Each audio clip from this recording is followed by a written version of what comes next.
Qasim, Sulaiman, it's a pleasure to speak to you both. This is the first time you ever speak publicly about really anything related to your father or anything at all. For anyone that doesn't know, especially those outside of Pakistan, your father, former Prime Minister Imran Khan, was jailed over a year ago now. It was, I think I told you guys, I did an interview with him weeks beforehand on the day of the Russian mutiny. And it's one of the most emotional interviews I've ever done. And, you know, most Pakistanis, most of the international community view this imprisonment as just a complete political witch hunt. And it seems as part of a broader, history of military control by the Pakistani military, or political control by the Pakistani military. That's essentially dominated the country's politics for decades now. I want to start with a quote, a tweet by your mother, Jemima. In the last few weeks, there have been serious and concerning developments regarding my son's father, Imran Khan's treatment in prison. The Pakistani authorities have stopped all visits to him by his family and his lawyers. They have also postponed all court hearings. In addition to cutting off in-person visits, and in defiance of a court order, his weekly calls to his sons, Sulaiman and Qasim Khan, you guys, who are British and who live in London, were stopped on the 10th of September. We've received reports that the authorities have now turned off the lights and electricity in Imran Khan's cell, and he's no longer allowed to leave his cell at any time. The jail cook has even been sent on leave. He's now completely isolated, in solitary confinement, literally in the dark, with no contact with the outside world. His lawyers are concerned about his safety and well-being. So that was your mum a few months ago, October last year. Guys, again, pleasure to have you on the show. And my first question is this an accurate description by your mother? Yeah, I mean, completely. We've known for a while that he's gone through periods of having no light in his cell. He's been in there for nearly 2 years, and there have been periods of, no access to the outside world, no access to doctors. We're well aware of the situation, and he's been in, prolonged solitary confinement. So, if only we were able to speak to him more. The court mandates that we speak to him once every week. We speak to him once every 2 or 3 months, if that. I think when that tweet was put out, was actually after large protests in Pakistan about the elections and about just general suppression of democracy in Pakistan. And as a punishment, I think they really ramped up those punishments, no light in the cell, no visitors, and so on. So I heard that and I think he mentioned it himself, and a few others have talked about it, that he's in a death cell, which is essentially not only solitary confinement, but solitary confinement that's mainly aimed at either those with a death sentence or even terrorists.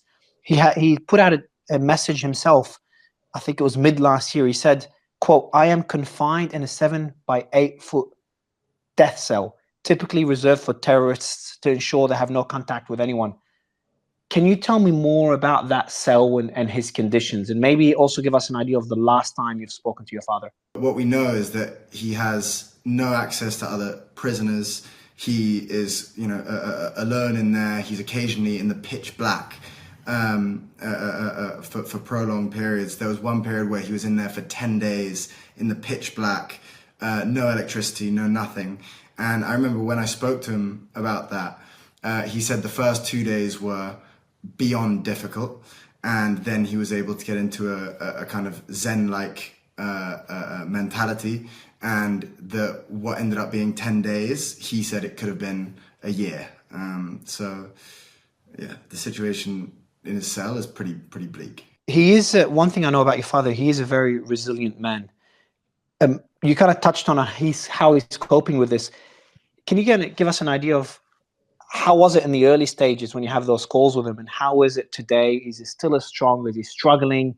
I can't even imagine being in the dark for 10 days. So he's definitely, that's a very accurate description. He's definitely, resilient. He's probably one I would say, I'm obviously biased, but he is definitely the most resilient person that I know by a distance.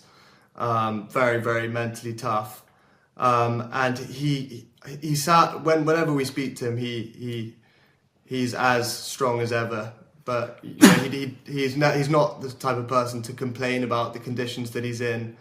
Whenever we will always ask how he is, but he'll always sort of brush off those sorts of questions. He's more interested in hearing how we are. I know he's dealt with it in a way that, you know, what I think is the right way of dealing with it is he just reads loads and loads of different parts of historical literature, religious literature, and then he does exercise. And it's his two things that he's always loved in life. So I think in a cell, it suits him in a way to just be able to focus on those two things. And every time we call, you know, we only get to speak to him for about 20 minutes. And around that time, randomly, the line will cut off. So he's so focused on ensuring that he's able to spend the first 10 minutes imparting wisdom of whatever he's learned, whatever religious or life lessons he can impart on us. And then the last 10 minutes, he's very focused on finding out how we are, what's our situation, how's our family, and things like that. So we don't actually get very much time to ask about how he's coping, but I know he's doing a lot of reading, that's for sure. So your last call, did you say how long ago was your last call? 2 weeks ago, probably. Yeah, probably the first call we've had with him for about 2 months. But yeah, we were lucky enough to speak to him like 2 weeks ago. How does that work? So, like, do you know in advance you're going to speak? Like, so, for example, today, do you know when you're going to speak to him next? No, so it's really chaotic. In fact, I'm glad you asked, because we'll get a message, and it can be sometimes at about 4 a.m. On any day, and it'll suddenly say, "Okay, call coming at 10 a.m." So we have 6 hours, and if we're not awake through that period, then we miss it, which has happened before, and then we have to wait another 3 months before anything comes about. But usually we're able to, you know, we're quite on it with it and are able to rush whatever situation we're in. We cancel, you know, for me, I cancel any meetings, whatever it is, and instantly we jump on. And then often we're left waiting for about an hour, and then eventually the call comes through, and then we have about 20 minutes to speak. So there's no protocol. It's a complete mess. It just feels like a torture technique. Why do you think they're doing it this way? Why are they treating the former Prime Minister of the country, and what I consider to be the most popular man in the country? Like, I get people all the time when I meet someone from Pakistan, a lot of times they remember me from that one interview. That interview had more impact, on people talking to me than any leader I've ever interviewed. Just to kind of give an idea to the world of how popular Imran Khan is in Pakistan. And again, he was the former prime minister, a very popular one. Why do you think they're treating him this way? You hit the nail on the head. It's a technique to try and break him. He's a very, very resilient person, and he's one of the hardest people possible to break. But all of these techniques, you know, shutting off the lights, leaving him in the pitch black, not allowing doctors to go and see him, making sure that all of our calls are at completely random times and that we might miss them, or whatever, not letting us have our court mandated weekly phone calls. All of this is tactics to try and break him. But he's, you know, good luck, because he's as resilient as they come mentally, and that comes down to his faith. He has strong faith in God. And also he's, you know, always had that kind of mental toughness as well. So it's all torture techniques, exactly as you say. Another thing, wasn't he offered, because he did an essay not long ago on Time magazine, and he talked about being offered the option or a deal that included house arrest, and he rejected that deal. And I think he had demands. I think he wanted some other people related to his family or members of his political party. Maybe Sulaiman, can you give me a bit more context on that deal? And kind of him rejecting that deal is another indicator of his resilience. So I think that's mainly to do with the fact that there are many of his supporters and his party members and family members who are in prison currently in similar conditions to him. So, and he's very, very principled, and he wouldn't, you know, on their behalf, I think that definitely would have played a part. He wouldn't want to kind of he'd want to be aligned with them. He's always been kind of very principled, and I don't think he'd go against his principles very on a whim. What have you guys told him? Like, I'm just imagining if I had my father or a family member in a similar position, and I'd be urging him, because you guys born in London, live in London, so you're away from Pakistani politics.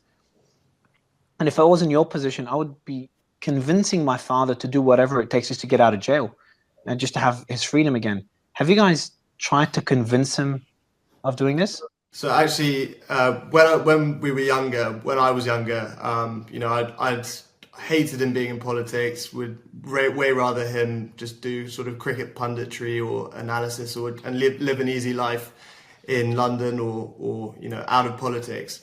But it is genuinely his passion, and I don't think he'd feel fulfilled if he wasn't doing what he's doing. I don't think he'd be happy if he was just living a kind of easy life in London, because I think if he wanted to be in exile, he could, but he's genuinely. He could easily make a deal. Like he would, if from a political perspective, I'm sure they have certain demands. The easiest one is, and this is me speaking, obviously my own opinion, but him speaking in support of the military, for example, or of the opposing political party. Just one example of many of things he could do to gain back his full freedom. But I think his defiance is the reason he's in jail. And do you still, I know you said in Qasim, the same question to you after Suleiman, but do you still try to convince him to get out of politics, or you've kind of given up on that?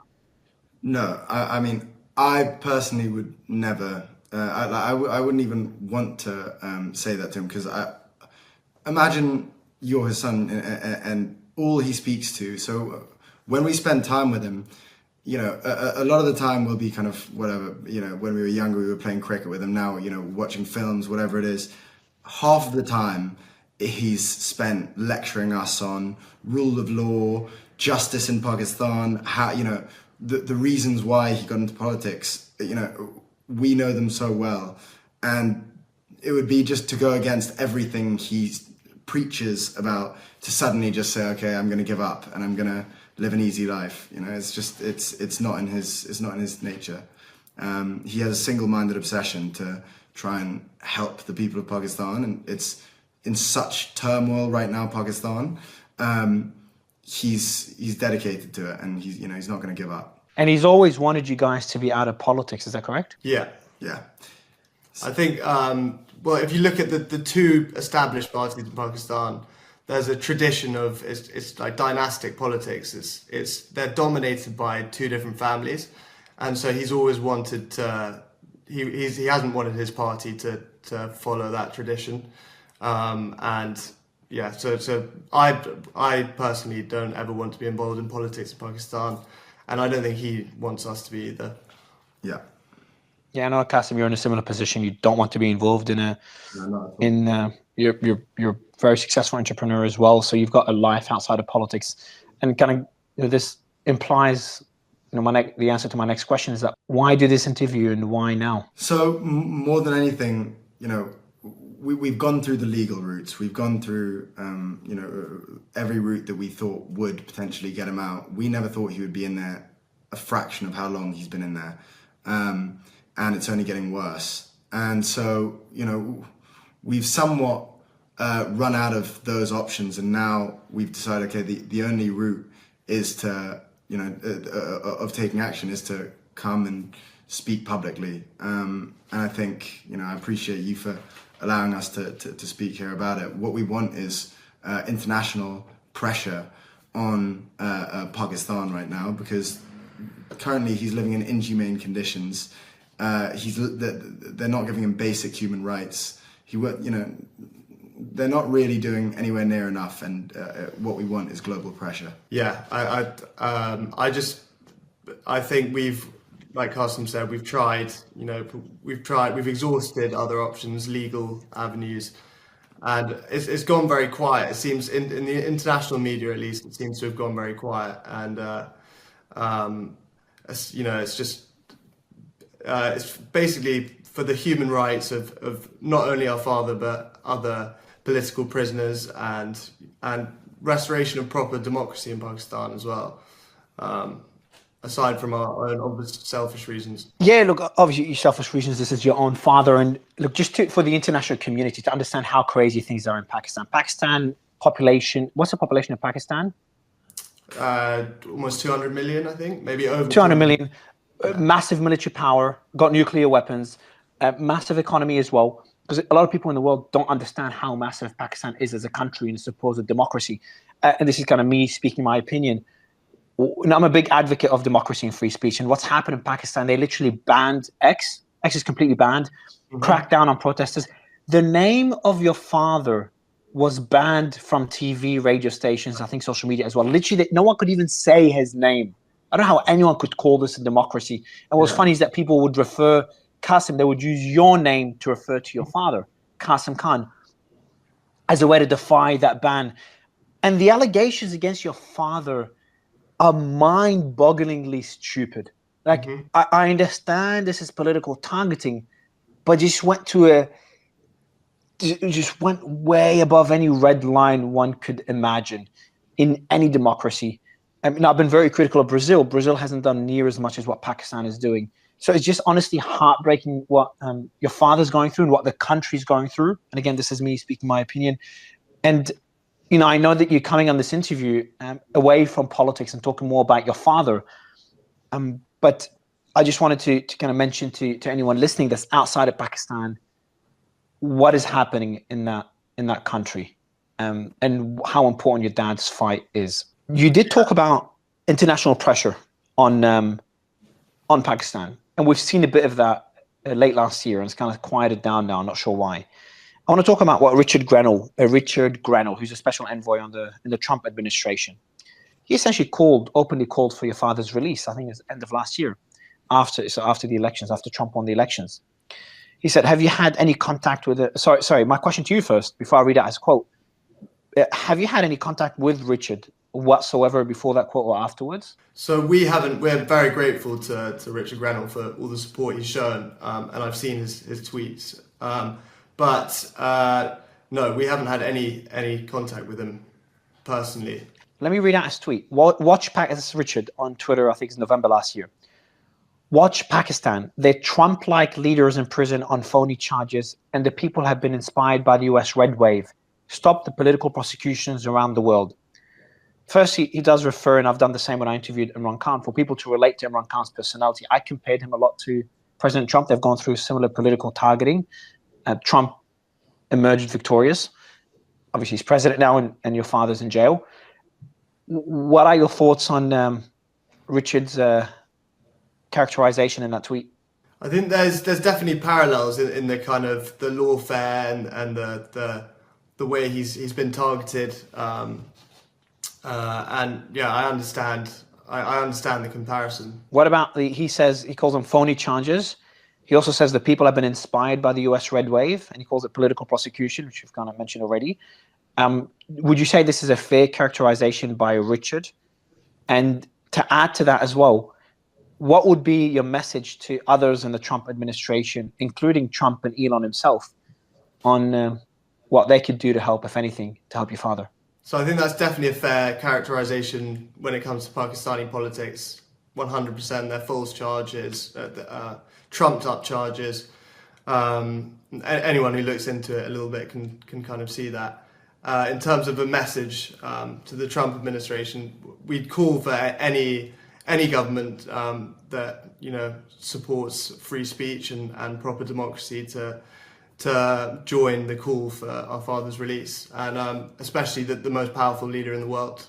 I mean, I completely agree. I mean, what we want is just the international community to look at what's going on and hopefully take action. And who better than Trump to gain the attention of? So, we'd love to speak to Trump or try and figure out a way where he would be able to help out in some way, because, at the end of the day, all we're trying to do is free our father, bring democracy in Pakistan, and just ensure he has basic human rights. Would you be open, so if there's anyone in the world, anyone with a large following or political influence that would like to help, and this is a question I just thought of now, would you like them to just be public about it? Would you like them to reach out to you guys? What would you What would you recommend? What would you ask people to do?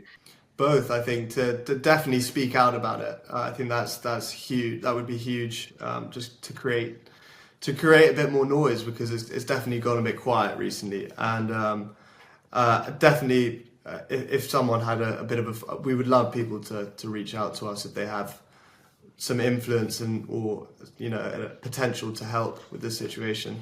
I want to read out a quote here from your father, going back to what we talked earlier, because it's not just your father that was targeted. His current wife is in jail. Other family members of his political party have been targeted in different ways. I remember when I interviewed your father, a lot of people within his party were on the run or in different countries worried about family members. I've spoken to many of them privately.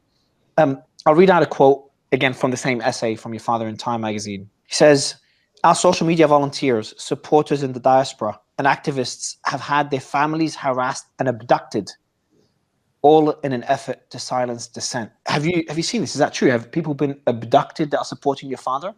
Yeah, I think it's been quite widely reported that there have been journalists, supporters, party members who've been abducted, kidnapped. There have been reports of people being tortured. I think that's pretty valid. Does that worry you guys? Go ahead, Qasim. Well, no, I was going to say, I mean, Suleiman cautiously says there have been reports. It seems pretty clear, they're giving speeches looking disheveled and suddenly no longer part of my father's party, PTI, and all of a sudden they're, giving up on politics, and, it's pretty clear. Is that a reason? So I know I asked you earlier, why are you speaking publicly now? What's the reason you've never spoken before? And maybe going back and maybe you could describe the early days when your father was arrested. Where were you when you heard about it? What first came to your mind? Did you expect it? I know you already said you wouldn't expect it to take this long. I'd love to know this first, why not spoken publicly before? And the early days of the first arrest and release, because there was massive protests, and arrested again when everyone just kind of slowly quieted down. So we've always been quite private people. It goes back to what we were talking about earlier, where our father never wanted us to be in politics. We were never interested in it anyway. And so it made sense to just live a more quiet life. And that was a good element of living in England, is that we didn't have to live quite so much in the public eye. But I remember very vividly where I was when he got arrested. I was about to give, at the time, the biggest speech of my life for my startup, for Mifu. And I was about to get on stage and speak to about 100 people. And as I was preparing for it, it was about an hour and a half before, my business partner, I see him go pale, and he shows me his phone, and I see that he's been arrested. And at the time, we have quite a thick skin with this kind of stuff. We've seen him get shot. We've seen him get arrested multiple times. We've seen him, he's sat us down and told us he's going against mafias in Pakistan. We're quite used to this kind of thing. So when it happened, frustratingly, I remember I saw it, and I just thought how trivial my speech is, even though it was the biggest speech I could possibly give at the time. And I went up, and I my head was in the clouds, and I fluffed my lines, but we ended up doing okay. But what really stuck out is, at the time, I just, even though it shook me, I had no concept of how long it would be. I really thought it would be a couple of months maybe maximum. But this time, it turned out it's nearly 2 years now, and he's been in solitary confinement the entire time. It's been pretty brutal. Sulaiman, well, those early days, your expectations, and where we are today. Yeah, so I remember as well where I was and my reaction, but it wasn't actually a shock to me, because I'd actually spoken to him a few days before, and he'd warned me that there was a strong possibility that he was going to be arrested. But he'd been arrested earlier that year on the 9th or after the 9th of May kind of protests, and he was released a few days later. So I was hoping that it would be a similar situation, yeah. And I just wasn't expecting him to still be in prison now, almost 2 years later. When he was made that offer, sorry, go ahead, Kasim. I was just going to say, the very night before, just remembered, the very night before I was, it happened, I was messaging him about advice for public speaking because I was so nervous about speaking to 100 people. And then in the morning, funnily enough, he was taken. It's just, honestly, it's heartbreaking what you guys are going through. At first, I also respect, especially considering Pakistani politics, how always kids are groomed to kind of follow in their father's footsteps. And we've seen that in politics for decades in Pakistan.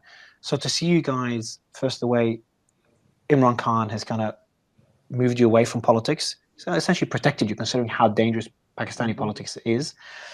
And to see how humble you guys are. When we met Qasim, I told you that, I was joking about it, how humble you are in general. And,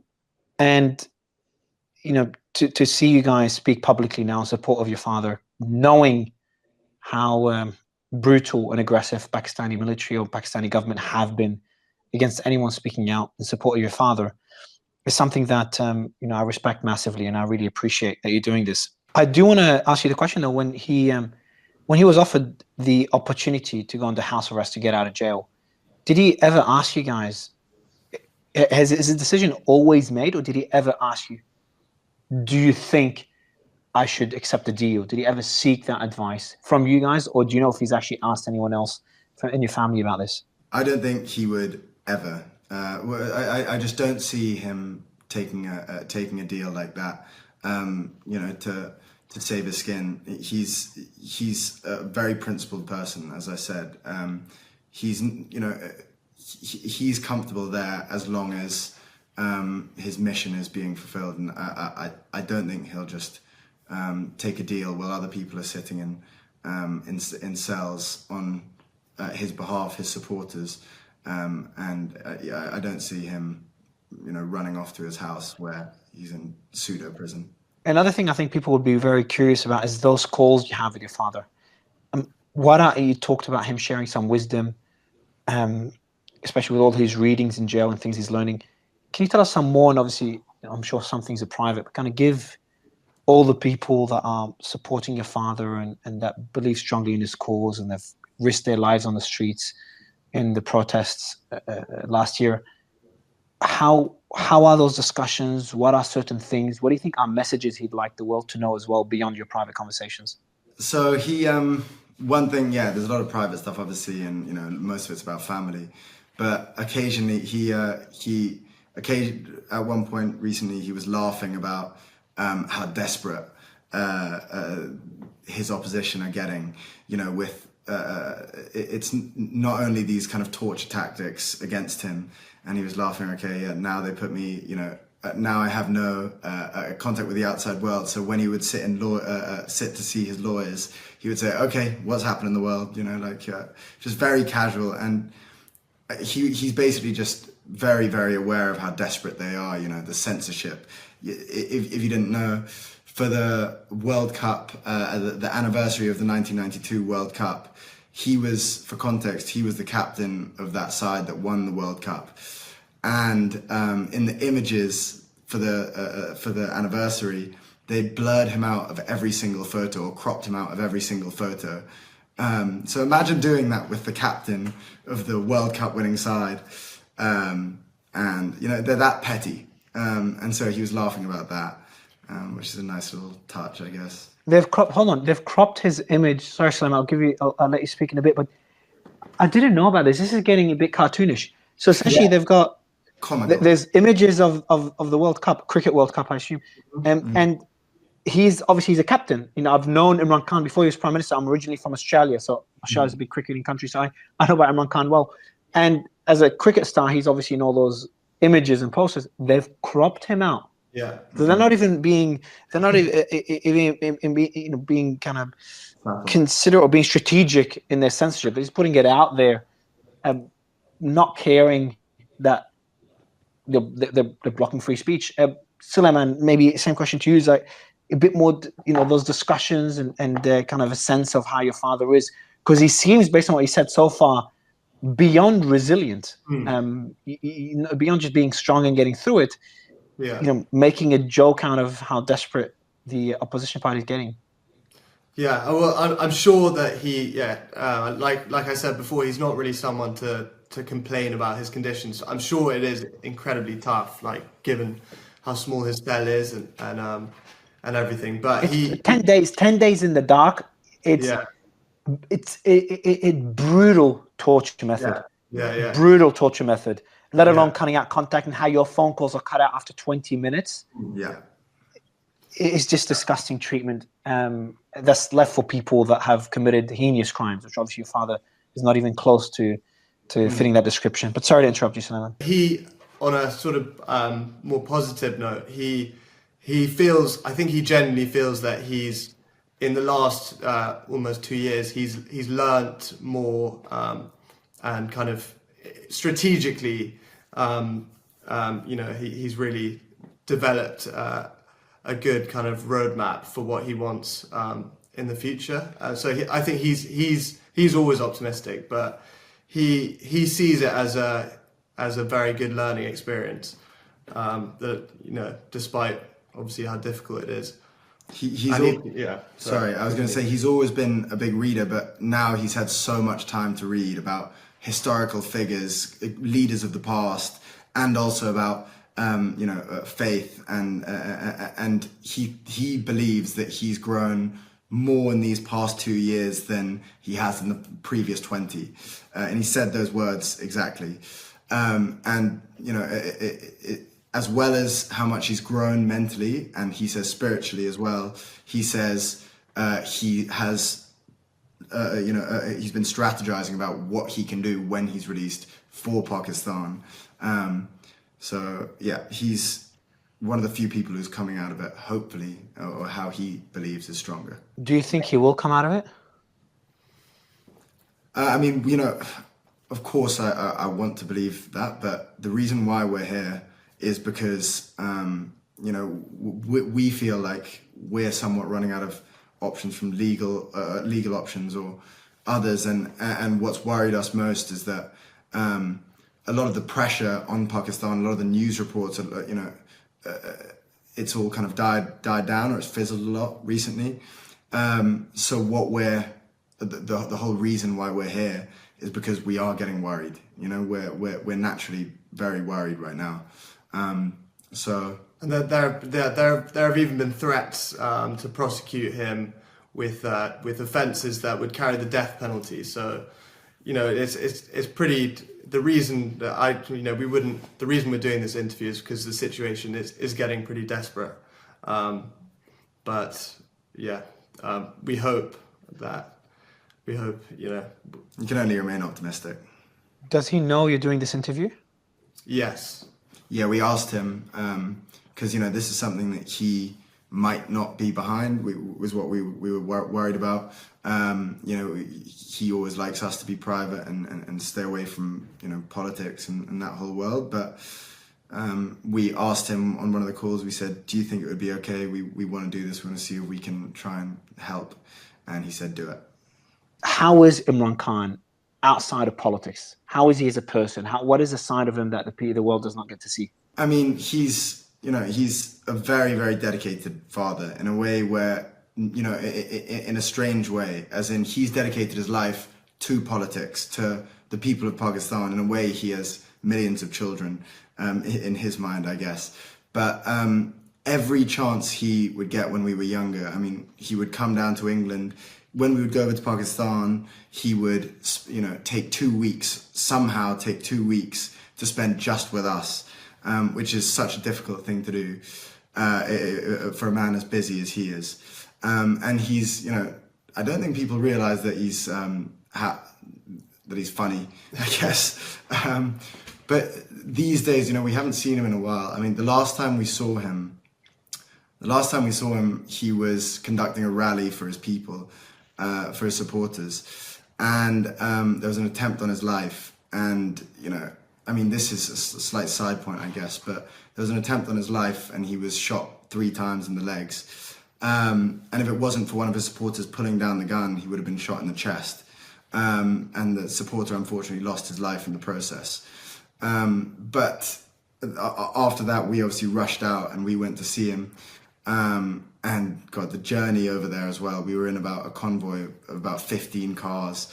We were in a bomb-proof car. There was a decoy car. There were a jammer car for detonators. There was armed militia in front and behind. And as we got to the house, we had to make sure our food wasn't poisoned. We had to stay away from windows for sniper threats. It was so chaotic, and it's, such a stressful period. But that was the last time we saw him. That was 2.5 years ago. That was the last time we were able to properly see him and speak to him. And he was, in a wheelchair with bullets. And it's strange to see him in a wheelchair because he's usually such a presence. He still managed to be, despite hobbling about. But he, that was the only time we were able to see him in recent times. And before then, we weren't able to see him much. But in our early life, he would spend as much time as he could possibly make seeing us. We would see him 7 or 8 times a year for prolonged periods. So it's such a dedicated father, and I don't think people really realize that. You were avoiding the windows because of the risk of snipers. People were checking if your food was poisoned. How do people check that? Taste it is the way. Holy shit, that's insane. Well, I mean, no. What a life. Be careful where the food came from, mainly. And when we went there, we had all of our cousins around who all came into the little compound, and I wanted to play cricket with them and things like that. And we weren't allowed outside in the garden, even though there were walls up high. So they were saying, okay, no, there are tall buildings all the way around there. So we couldn't do any of that. And you should have seen the way when we were trying to get from the airport to a car or the car to an airport, we were surrounded like we were penguins around by security, and we kind of shuffled into the car. It was so dramatic, and I don't say it lightly. I mean, because every time we've gone to Pakistan, there's drama, but this last time we went, it was beyond. Would you feel safe to go there now at all if you could see your father? Our cousins, we're urged not to go because our aunties have been arrested. Our cousins have been arrested. Some of them in prison still, and it's there's obviously a high threat. If we go, we provide a potential weakness for our father, another way where they can potentially get to him. And so he was always quite worried about us coming during the most the height of tension, because he was worried, when they're desperate and they're pulling out all of these random ideas, you never know what they might do. But we've obviously thought about it. You never know. If you had a message to the Pakistani military or the establishment or those in power or those that make the decisions, what would be your message to them? I would say just respect respect democracy in Pakistan, respect the kind of the people's clear choice, which anyone who has looked into the previous general election can see. They weren't allowed to stand. Our father's party, PTI, their candidates had to run as independents, and they still won the most. And let alone all the other ways they tried to obstruct the democratic process, they still won the most seats in the National Assembly. So it's pretty clear who the people's choice, the party that is the people's choice, and the leader that they've chosen as well. So I would say respect the choice of the Pakistani people. Exactly, and when you're saying the techniques they used during the last election, in a country with a 40% illiteracy rate, they banned his symbol, which is the bat. Which the cricket bat is obviously synonymous with him. Very easy for anyone to be able to see who they're voting for. They banned it in the days leading up to the election, meaning that a huge proportion, 40% of the country, weren't able to know exactly how to vote for him. So as well as that, there was clear rigging, the most obvious rigging possible. They banned Twitter. They turned off internet for periods. It was, the rigging is so clear. Probably the most blatant form of, rigging, election interference, censorship that I've seen in any democracy. your father's literally in jail for charges, and maybe before I ask the final two questions, maybe Suleiman, just give us an idea. I've talked about how ridiculous those charges are. What are the alleged things that your father has done that he's being jailed for? So it's ridiculous. I mean, from things like selling exotic fruits to corruption charges. For me, for anyone who knows our father knows that he's not a corrupt person. If he was a corrupt person, he wouldn't have struggled for 20 years. Started his own party, struggled for 20 years to even be taken seriously in politics. He could have just joined one of the established parties, as they've offered him many times. And amassed wealth that way. But he's not I think even the establishment know that he's not a corrupt person. So it's absurd to charge him with corruption. Two last questions, guys. Before this interview, considering how sensitive the matter is, considering what's happening in Pakistan, considering the fact that you both have never spoken publicly, what was the reaction of your family? The family's been targeted politically for 2 years, if not more now. What were their reaction to you guys doing this? Obviously quite hesitant. Some of them were very behind it. I mean, it's a little bit of a mixed bag depending on who you ask. But I think at the end, what we were able to say, convince them, was that if there's a way that we can help, and if there's any way that we can try and get him out of prison, whether that's pleading to the international community, speaking to people like Trump or whoever it might be, if there's any way that we can make a slight difference, it's worth doing. So we're happy to show our faces publicly for this. My last question to you guys is: you've spoken to your father 2 weeks ago. If he was doing this interview somehow, so we sneaked in a camera and did it live without the guards knowing, what would he say to anyone listening? What would be his message, especially to the people in Pakistan and to the people of the rest of the community? From our perspective, we can tell you that he's keeping, he will stay strong until he's released, and when he is, hopefully he can make a change. And guys, what would be your message? What would be your message, Qasim, Suleiman, to the people of Pakistan and to the rest of the world? Don't lose faith that I can tell you, has not lost faith. He hasn't given up. He's not just sitting in his cell, kind of twiddling his thumbs. He's very much planning for the future, believes that change is coming. So don't sort of lose faith and keep protesting the injustice. And to the international community, I think it's important to say, take action. If you can make a difference, there's someone who's in a solitary confinement cell who is being denied basic human rights. He should be the leader of Pakistan, and instead he's being kept in inhumane conditions, being tortured at periods. So if you care about human rights, this is paramount. This is number one on your list. Anything else that I missed in terms of what he's going through? Because I think it's very, very important to highlight this to the world. He would hate me saying it, but he's he's a man in his 70s, and he may be physically younger than that, and he may be physically very strong. But when you look at the facts, he's in his 70s and he's being kept in a tiny cell. And occasionally, the lights are completely turned off, no electricity at points, no access to a doctor, and he's been shot recently 3 times. It's completely inhumane. To wrap up my message to anyone listening, and I usually don't take many stances as I do my interviews and my coverage, but there's certain instances where I feel like I have no choice. Pakistan is a population, as you guys said, over 200 million. I just checked it, it's 250 million people. It's a nuclear power.